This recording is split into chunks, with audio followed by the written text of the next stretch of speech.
இருக்கும், சில இடத்துல நல்லா இருக்காது. மெயினா வந்து இந்த பரிமாறுறவங்க பாருங்க, தூக்கி போடுவாங்க.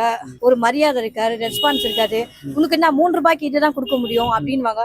அந்த மாதிரி தான் இல்லாம மரியாதையோட கொடுக்க சொல்லுங்க. சாப்பாடுன்றது பசி போக்குறது, அதுக்கு மரியாதையா கொடுத்தாதான் அவங்க சாப்பிடுவாங்க. தூக்கி போட்டு போ சாப்பிடு அப்படின்வாங்க. அந்த மாதிரிலாம் இல்லாம நல்லபடியா பண்ணுங்க, நல்லா பண்ணுங்க. காலங்காலமா இவரே ஆளணும். நாங்கெல்லாம் ஒரு ரசிகை தான். என் பொண்ணு அவர் ரசிகை உயிர். என்னை கம்பல் பண்ணி அவர் ஓட்டு போட சொன்னா. என்ன எங்க வீட்டுக்காரெல்லாம் தலைமுறையா டிஎம்கே. ஆனா என் பொண்ணு சொன்னான்ற ஒரே காரணத்துக்காக ஓட்டை மாத்தி போட்டாரு. ஆனா விஜய் அவர்கள் வந்து ஒரே வாரத்துல அம்மா உணவுக்கு முக்கியத்துவம் கொடுத்திருக்காரு. கண்டிப்பா அது வந்து நம்ம ஏழைங்க வந்து நிறைய பேர் சாப்பிடுவாங்க. இப்போ இங்க ரோட்டோரத்துல எவ்வளவு பேர் படுத்திருக்காங்க தெரியுமா, சாப்பாடு இல்லாம. 2 ரூபாய்க்கு சாப்பாடு கட்டினா அவங்க அடுத்தவங்ககிட்ட கையேந்த வேண்டிய அவசியம் இல்லை. யாருன்னா நம்ம கொடுக்க மாட்டாங்களா? கார்ல வந்து கொடுத்துட்டு போவாங்க. ஏன் நானே நிறைய தடவை போய் கொடுத்துட்டு போயிருக்கேன். ஐயோ நமக்கு யாருன்னா கொடுக்க மாட்டாங்களா? இந்த மாதிரி எளிய கம்மியான முறையில சாப்பாடு கிடைச்சிட்டுனா யாருக்கிட்ட யாரும் கையேந்த வேண்டிய அவசியமே இருக்காது. இதை நல்லபடியா பண்ண சொல்லுங்க அவரை.